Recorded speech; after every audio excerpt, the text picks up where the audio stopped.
Hello! So ayan, nag-check-in ako dito sa hotel ko. Makikita nyo, kasama ko yung kaibigan ko. Dahil nga sinama niya ako papunta sa Ika dahil daw may gig sila. Kasama niya yung mga kaibigan niya. So sabi niya, kailangan daw nandun ako para makita ko yung pagtugtog niya. So yan, nag-lunch kami alas 4 na. Late na kami nakarating dyan, kaya ang lunch namin alas 4 na. Yan, kasama ko yung mga kaibigan niya, yung mama niya, at saka yung kaibigan niyang babae. Yung makikita nyo yan, habang kumakain, kantahan sila. At saka ako, doon ako nag-check-in sa kabilang hotel kasi nga yung hotel kung saan sila nag-check-in, ayaw ko doon kasi kasama niya yung mga kaibigan niya, puro lalaki. So sabi ko ayaw ko doon kasi gusto ko mag-isa lang ako sa isang room. So doon ako sa kabilang hotel kasi nga puno yung hotel na doon sila nag-check-in, wala nang available na room. Yung mama niya nandun din sa hotel kung saan ako nag-check-in, doon din siya nag-check-in pero magkaiba kami ng room. Makikita niyo bumalik kami kasi naiwan yung cellphone ng kaibigan niya sa restaurant. So ayan, alas 8 na, naghihintay ako sa kanya kasi sabi 7 PM daw start ng gig. Late na. Ako sinundo 8 na. Makikita nyo, nag-start na kaming sila magtugtog. Pero try out pa lang yan kasi nga ang space kasi guys maliit lang siya, so ang hirap i-adjust yung sound, nag-iiko. Dahil wala pa naman yung mga guest, practice muna sila. Maliit lang naman to yung space guys, yung gig na pinagtugtugan nila kasi nga yung parang Thanksgiving lang siya. Tsaka wala masyadong mga guest. Konti lang ang guest. Yan yung guitarist nilang babae.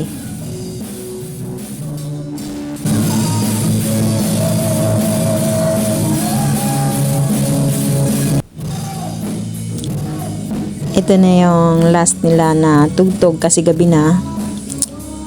Nag-decide na silang tapusin na yung pag-gig kasi gabi na maingay sa mga kapitbahay at saka yung ibang guest umuwi na nga rin. Ayan yung kaibigan ko, nagfi-feeling singer, hindi naman singer. Feeling lang ba?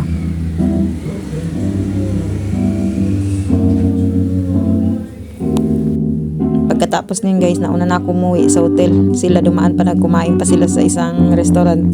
Ako nauna na, tulog na ako ng maaga. Aga ako pag gumising, alas 7 kasi nga yung mama niya, sabi niya sa akin, punta daw kami sa kabilang hotel dahil nga puntahan niya yung anak niya kung gising na. 2 times na daw siya pabalik-balik, tulog pa sila. So sabi ko mag-breakfast muna kami. Nag-breakfast muna kami sa hotel namin. After that, lumabas na kami, papunta kami sa hotel kung saan nag-check-in na yung kaibigan ko.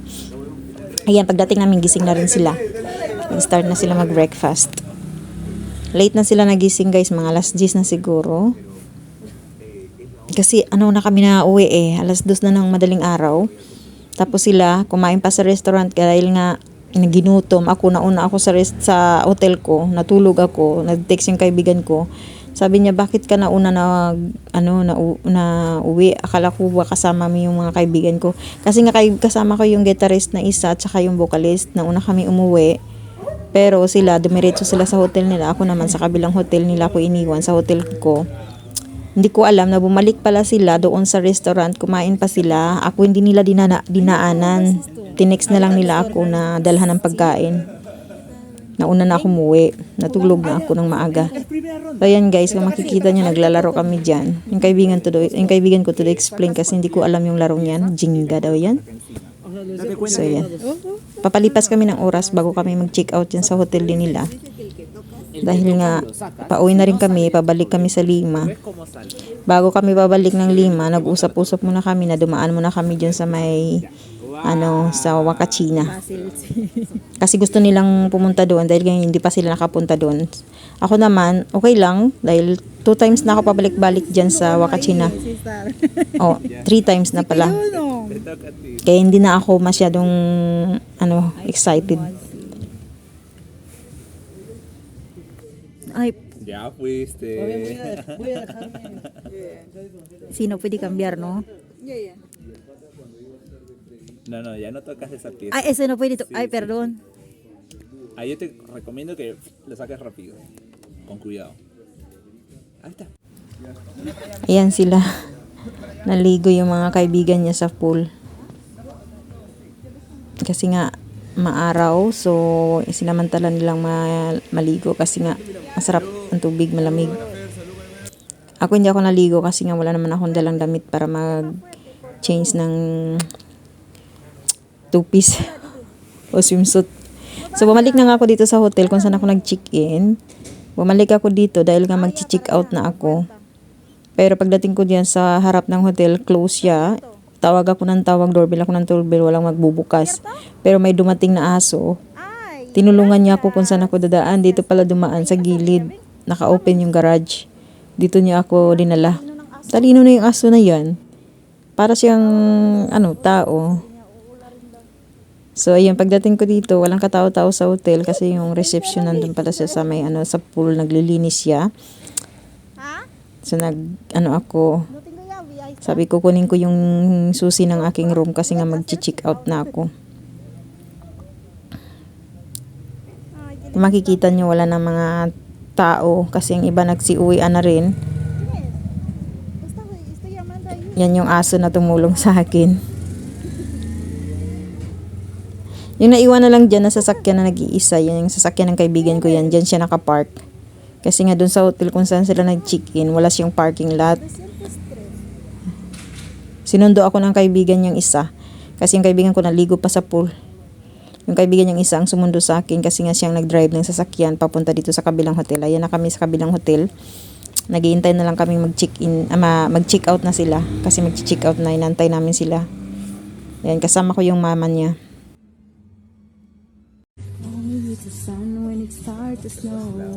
So yan niya, tapos na yung kaibigan ko nakapag na sila, nakaligo na sila after nila maligo sa pool. Nag-check out na rin sila. So nagre-ready na kami kasi pupunta kami doon sa sa Wakachina. Ang Wakachina guys, para siyang disyerto ng Dubai. Magkahalin tulad sila. So gusto ng mga kaibigan niya, yung iba nilang kaibigan, hindi pa kasi nakapunta rin diyan sa sa Wakachina. Gusto nilang subukan sumakay doon sa tubular cars. Yung adrenaline na pababa paakyat ng disyerto. Tubulars ba yun? Tubulars. So sabi ko ako hindi na ako sasama kasi 3 times na ako dyan guys nakabalik. So sabi ko magpaiwan na lang ako sa sasakyan, kasama ko yung mama niya. Yung kaibigan ko sinama niya, yung kaibigan niya na mayroon siyang sangkay. So yan guys, yan lang yung biyahe namin dito sa Ika. Bye!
So, ayan guys, habang naghihintay ako sa kanila na matapos sila magbihis, sabi ng kaibigan ko, mag-picture-picture daw muna kami. Ayan, picture-picture kami dyan. Habang nagpapak ng mga gamit, nagre-ready na. Sinasamantala namin yung yung pagkakataon na out na rin kasi sila sa hotel. So, nag-picture-picture muna kami. In-enjoy muna namin dito yung Yung view ng hotel. Ang cute ng hotel kasi napaka ano lang niya. Tingnan nyo guys, parang simple lang. Wala siya masyadong ano, yung mga room, mga made of ano lang talaga siya. Light materials. Kung makikita nyo guys, napaka colorful. Ang cute, cute lang siya. Ayan yung kaibigan niyang isa si ano, naggigitara. Practice siya ng gitara. So ngayon na nga guys, nandun na kami sa may ano, Wakachina. Sabi ng mga kaibigan niya, sama daw nila ako papunta dun sa may ano, sa disyerto. Sakay daw kami dun sa may ano, yung parang sasakyan na pang disyerto. Sabi ko ayoko sumama kasi nga nakasakay na ako dyan. 2 times na ako napabalik-balik dyan. So sabi ko ayoko na. Kasi nga sobrang init guys. So nagstay lang ako dito sa sasakyan. Nantay ko na lang sila. Kasama ko yung mama niya. Kasi nga yung kaibigan ko. Sinamahan niya rin yung isa niyang kaibigan na babae. Kasi nga pilay. Ano siya doon, nag-inom ng drinks. O I don't know kung saan sila pumuntang dalawa. In-enjoy rin nila yung time nila. So ako dito, ako sa sasakyan. Naiwan ako, kasama ko yung mama niya. Nantay ko na lang sila. Yan na nga guys. Bye!